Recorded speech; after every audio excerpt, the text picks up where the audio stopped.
अगर आज कल बानो नहीं मिली ना मैं छोड़ूंगा नहीं तुम लोगों को। ये सब तुम्हारी वजह से हो रहा है। भानु बीबी शायद हवेली से बाहर न चली गई हो।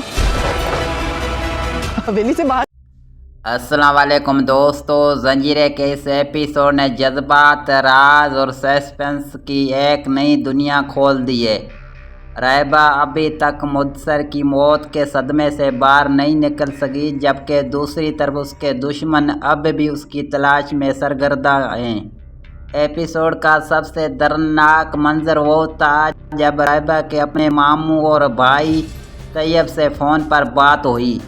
2 माह बाद जब उन्हें मुदस्सर के कत्ल की खबर मिली तो हर देखने वाले की आंख निम होगी।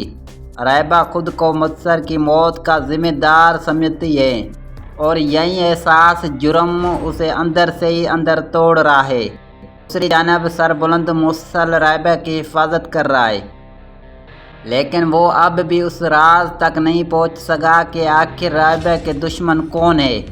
बानू ने एक बार फिर अपने समझदारी का सबूत दिया और सरबुलंद को मशवरा दिया कि रायबा को मज़ीद वक्त दिया जाए ताकि वो अपने सदमे से बाहर आ सके। उधर ज़ाफ़रान खान और उसके साथी भी अपने चाले चल रहे हैं, जबकि तूर-ए-सिम अब भी रायबा की तलाश में पागलों की तरह भटक रहा है।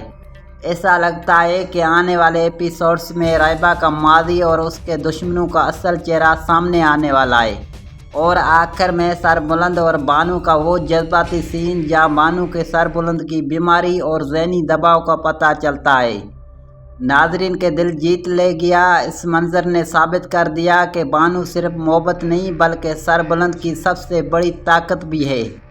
अब सवाल ये है, क्या रायबा आखिरकार सरबुलंद को अपने दुश्मनों का नाम बताएगी?